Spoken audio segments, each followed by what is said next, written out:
Hershey Park is one of America's premier amusement parks and a park with one of the greatest coaster lineups in the world. In this final video from the Hershey Park Month series, I will be ranking every coaster I was able to experience during my 2-day visit to the park, as well as showing where I predicted each coaster would rank. Please note that I was not able to experience Trailblazer due to it being closed on both days I was at the park. But with all that out of the way, let's get into the list.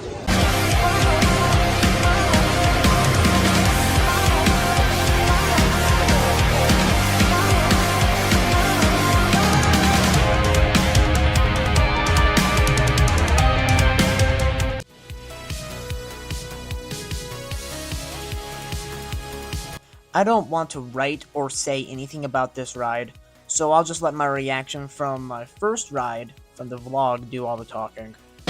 Wild Mouse is terrible. I hate Wild Mouse. I hate Wild Mouse with every fiber of my being. This is the worst coaster here, and probably one of the worst coasters I've ever ridden. I hated it. Probably because I hate Wild Mice, but I hate it! Terrible. I'm gonna ride something better.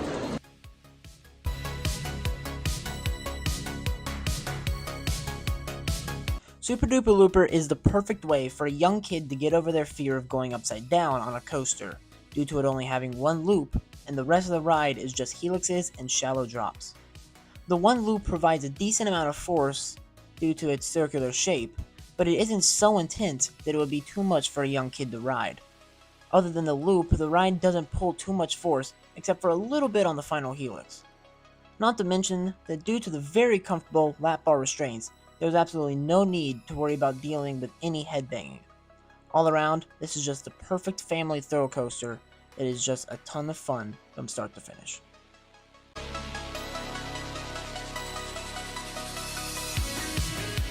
One of the most shockingly rough coasters I have ridden is Lightning Racer.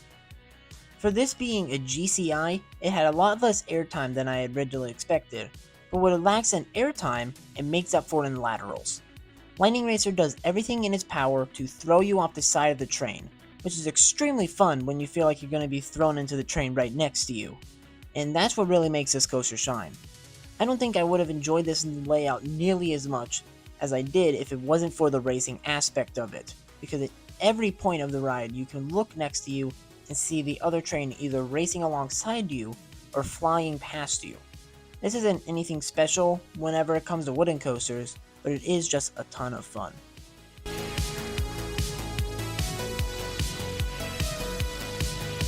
Out of the two Vekoma boomerangs I have ridden, this and Flying Cobras, Jolly Rancher Remix is easily the best to ride, and the nicest looking one. Featuring green track and pink supports, which really makes the ride pop in the area of the park it's located in. The ride itself features the upgraded trains that have the vest restraints. While I'm not the biggest fan of the trains themselves, I will say they are a massive improvement over the original Vekoma looping trains. The layout is the base design for a classic Vekoma boomerang, but due to this one having vest restraints, I was really able to enjoy the super intense forces, mainly during the backwards vertical loop, which was enhanced by the terrifying head chopper that the flavor tunnel provided when exiting the Cobra Roll. Speaking of the flavor tunnel, the smells in there weren't super noticeable due to how fast you travel through the tunnel, but the lights and all were a very nice touch.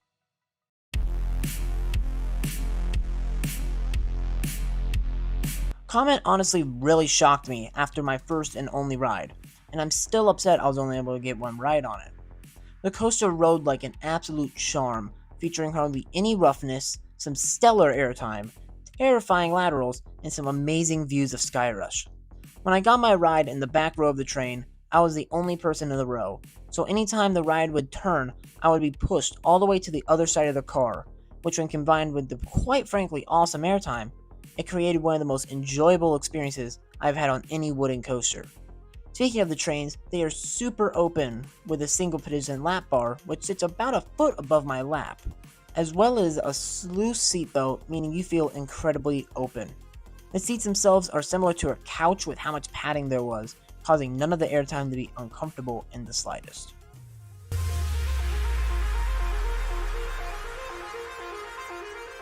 The biggest loser of my trip to Hershey was the park's B&M hypercoaster, Pandemonium.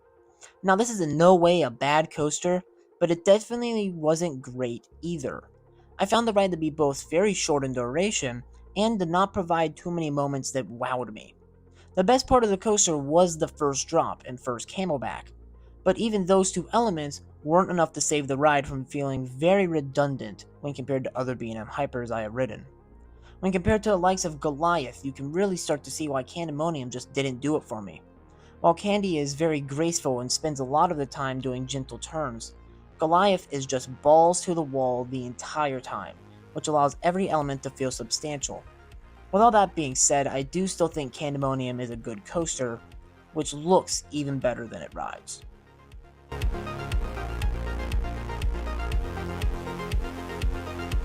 From one B&M to another, we have Great Bear. Great Bear is a B&M invert, which is one of my personal favorite coaster types. The ride is actually very unique when it comes to its placement, taking place mostly above large midways and even diving over the park's river. This allows the ride to feel even faster than it already is, due to how close you come to nearby buildings and even other coasters. The layout itself is very good, featuring a hyper-intense vertical loop, a fun and floaty Immelman, a super whippy and intense zero-G roll, and a snappy corkscrew. The coaster also provides some moments of fun float and some moments of bone-crushing positive Gs, including the elevated helix before the first drop.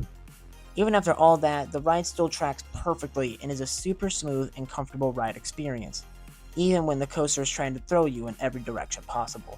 Not to mention that Great Bear has a massive impact on the park's skyline while you are walking up the hill from Skyrush, making the ride look absolutely massive.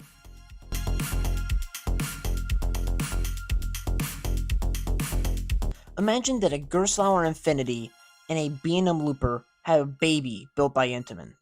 That is the only way I can describe how Fahrenheit feels and looks, featuring a vertical lift hill, beyond vertical drop, multiple snappy inversions, high positive Gs, and ejector airtime.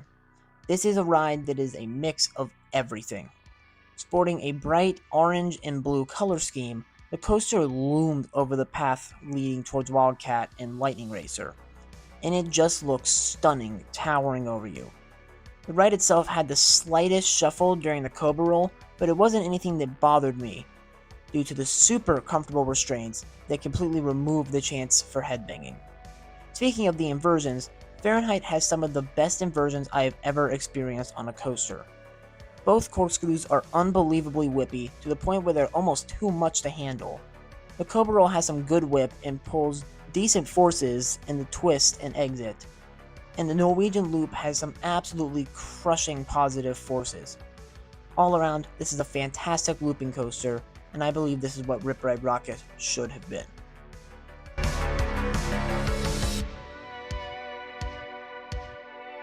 Stormrunner is just fantastic. I don't even know what to say about this coaster, other than it is absolutely amazing. The launch for one is absolutely insane, going from 0 to 72 miles an hour in just 2 seconds. The rest of the coaster keeps up the same level of intensity, starting with the 150-foot top hat, which gives an unbelievable moment of ejector airtime when in the front row, and an even better moment in the back row due to the drop off the top hat being 30 feet taller than the max height. Following this is a super intense inversion, which swiftly throws you into the best element of the ride, the flying snake dive. The mix of forces you experience while flying through this roll is unreal. You get laterals, whip, airtime, and a burst of positives all within this simple moment, and it is super fun. The finale of the coaster is a flurry of rapid direction changes and one more strong burst of airtime before slamming into the brakes. While the ride time is a bit short, I really don't care due to the sheer intensity of the elements and pacing. It also looks amazing in the park skyline, and while you are in the park in particular. One thing I love the most is how the launch goes right over and next to the pathway, giving some fantastic photo ops. All around, if this coaster was in any other park, it would easily be number one, but there are two coasters I have ranked ahead of it. Hey, before we get to the number 2 spot, I think now would be a great time to go below this video and hit that subscribe button. And while you're at it, go ahead and click that notification bell. I'm doing weekly uploads for the rest of the year, and it is my goal to hit 300 subscribers by the end of 2023. So please, help me out. Alright, back to the video.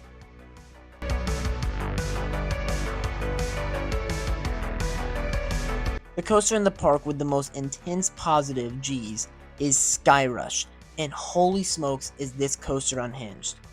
From the moment you hit that first drop, the ride is trying to throw you in every direction possible.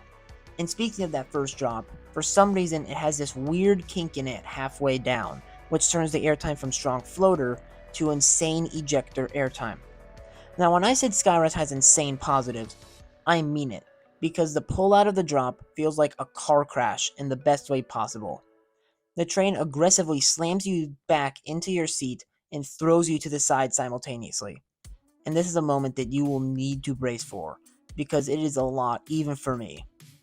Pulling up and out of this element sends you into the first of two massive ejector airtime camelbacks, and both of them pull insane moments of airtime.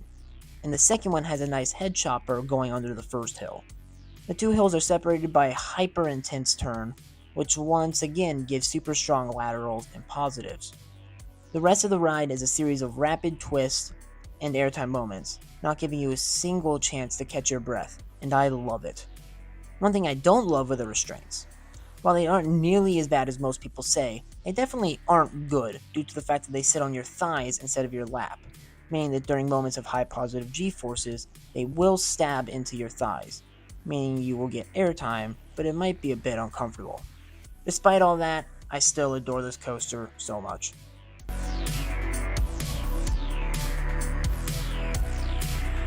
To absolutely no surprise at all, Wildcats Revenge was my favorite coaster at Hershey Park. I genuinely don't know where to start with this masterpiece of steel. The pacing is unbelievable from start to finish, to the point where it feels like the ride speeds up the farther into a layout it gets. The four inversions are all super memorable due to each of them feeling so different from the last. The step-up underflip has incredible hang time in the back and super good whip in the front. The 0G stall provides a super sustained moment of inverted floater airtime, and a moment of powerful laterals exiting the element. The two 0G rolls each are incredibly whippy and floaty, while also giving incredible head choppers. Each moment of airtime completely throws you out of your seat. The two moments that immediately come to mind are the camelback and second wave turn. While the ride doesn't have the most positives throughout, it does still have a few good moments, like the pullout after the first drop and the turn between the two 0G rolls. All around, this is a perfect coaster, and I'm definitely going to have a full review for it out soon. That's a wrap on Hershey Park Month on the channel. I hope you enjoyed the videos because I certainly loved making them for you. I'm not going to take up any more of your time, so I'll hopefully see you in the next video. Bye for now.